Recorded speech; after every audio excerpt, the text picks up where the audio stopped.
첫 번째 가볼까요? 8개월 만에 사과입니다. 자, 지난해 10월 사건 반장이 맨 처음 보도했던 이 가수 제시 일행의 그 팬 폭행 사건. 이 당시 사건에 연루됐던 래퍼 겸 프로듀서 코알라 지금 어떻게 표시를 안 했는? 자, 지금 제시가 막 팔을 붙잡고 있는 사람이죠. 자, 저 코알라 그동안은 아무 말이 없다가 느닷없이 8개월 만에 사과를 했다는데. 자, 무슨 바람이 불어서일까요? 네, 프로듀서 겸 래퍼 코알라는 지난해 9월 가수 제시 팬 폭행 사건에 연루가 됐었습니다. 당시 서울 강남구 압구정동에서 한 남성의 팬이라면서 제시에게 다가와서 사진 촬영을 요청을 하다가 제시 일행이었던 남성에게 폭행을 당하는 사건이 있었는데요. 당시 제시는 폭행을 말렸지만 이후 현장을 떠났고 논란이 불거진 이후에 공개된 CCTV 영상에서는 남성뿐 아니라 함께 있던 래퍼 코알라 이 폭행 사건에 연루된 모습이 포착되면서 대중들의 비난을 받았습니다. 그리고 래퍼 코알라가 사건 약 8개월 만인 어제 자필 사과문을 올렸는데요. 코알라는 이제야 사과문을 올리는 거에 대해서 시간이 걸려서 죄송하다. 모든 게 법적으로 다 처리될 때까지 기다리는 게 옳다고 생각했다라는 입장을 밝혔습니다. 이후에 내가 처음으로 폭력을 행사한 사람은 아니지만 전적으로 내 잘못이라면서 피해자에게 직접 찾아가서 사과하고 싶다. 이런 입장도 전하기도 했습니다. 자, 아무튼 이 사건의 여파로 가수 제시 씨는 사실상 국내 활동이 어려워졌다는 평가가 많은데, 자, 이후 사건 지금 어떻게 처리가 되고 있습니까? 일단 피해자 측에서 제시와 코알라를 비롯해서 4명을 고소를 했고 입건을 해서 경찰에 조사를 했고요. 수사 결과 제시는 무혐의 처분이 됐습니다. 불송치 결정이 났고 코알라는 폭행 혐의로 입건이 됐습니다. 그런데 직접 폭행을 한 외국인 같은 경우에는 잡지를 못해서요. 그냥 인터폴에 수배 요청만 하는 상태입니다. 그 외국으로 도망갔잖아요. 바로 그 다음 날인가 아마 출국한 걸로 그렇게 알려졌죠. 그러니까요. 좋습니다. 자, 다음 이어가죠. 버스기사 폭행 후 도주입니다. 자, 대낮에 도로에서 벌어진 충격적인 사건 제보 영상 만나보시죠.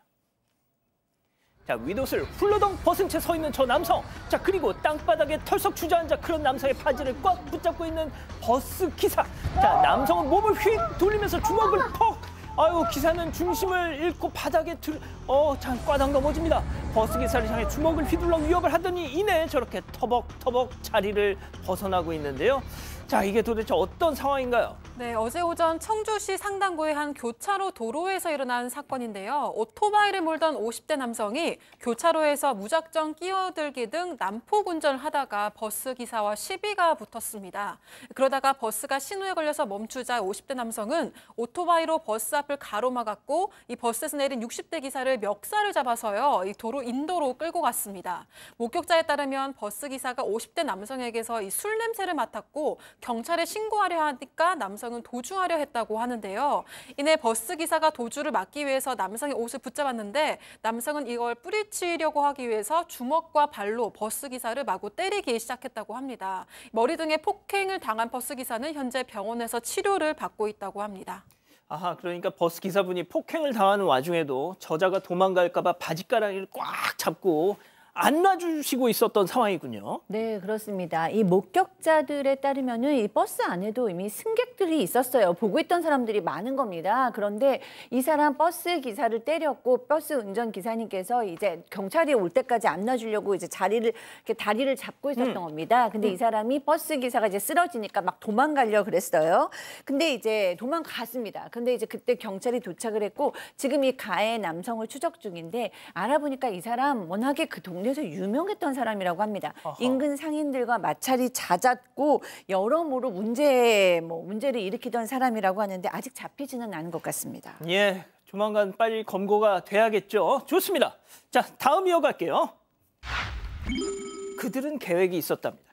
자, 대선은 끝났어도 새 대통령은 선출됐어도 먹튀는 계속된다. 쭉 제보 영상 만나보시죠.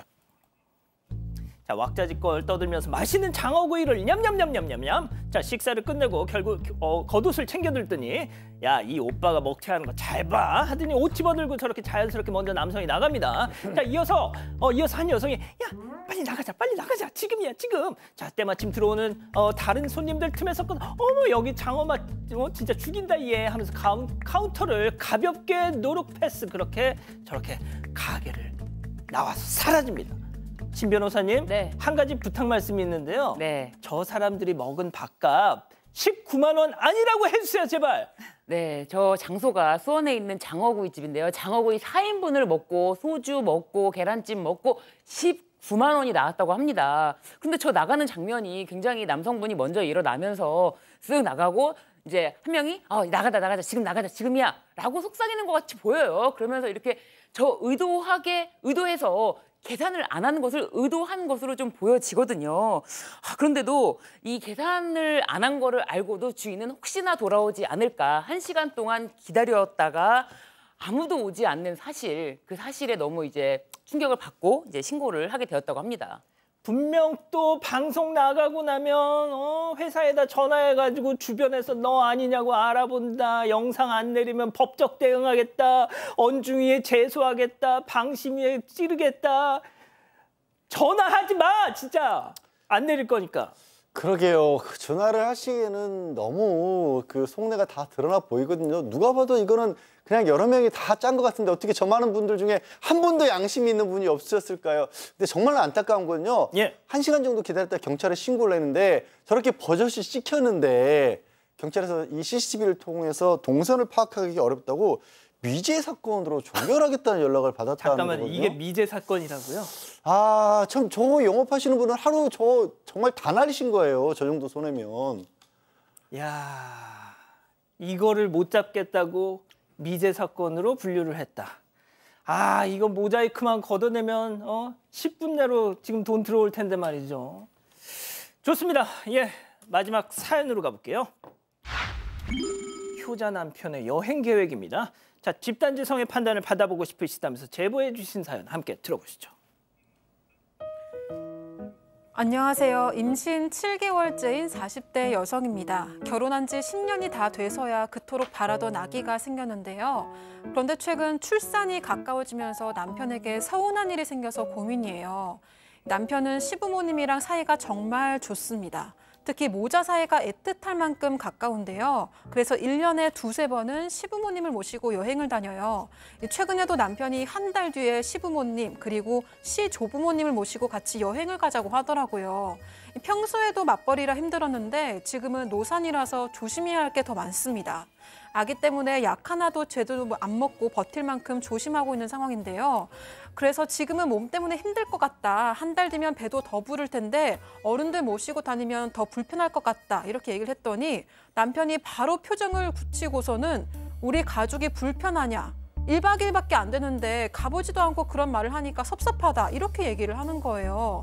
저는 임신 6개월 차부터는 컨디션 조절 때문에 친구들, 하다못해 친정 부모님까지 만나는 것도 잘 안 하고 있거든요. 남편도 이런 상황을 잘 알고 있습니다. 그래도 서운하다면서 며칠째 저랑 말도 안 하고 있는데요. 제가 정말 나쁜 며느리인지 이제 헷갈릴 지경입니다. 제가 잘못한 건가요? 자, 기다리셨던 푸처엔접 타임. 지금 6천여 분의 우리 가족 여러분들 함께하고 계신데요. 채팅창에 OX로 함께 참여해보시죠. 먼저 남편입니다. 유진아, 너 말 좀 이상하게 한다. 어른들 모시고 다니면 더 불편할 것 같다고? 야, 아무리 우리 엄마가 배부른 며느리한테 요리시키고 잔심부름 시킬까 봐 그러는 거야? 아, 우리 엄마가 그럴 뿐도 아닐 뿐더러 설령 그럼 내가 가만히 있겠어?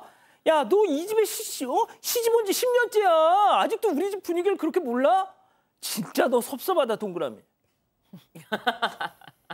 아, 왜 이렇게 좋아하세요? 남편분 편을 너무 들어드리고 싶은데 한 번도 안 제가 들어드릴까요? 아, 하셔도 좋습니다. 네, 들어드릴게요. 야, 오늘이 마지막 방송. 좋습니다. 다음 사연자 아내입니다. 어머머머, 지열 씨, 왜 내가 하지도 않은 말을 막 지어내? 내가 언제 어머님이 심부름 시킬까 봐 안 가겠다고 했어?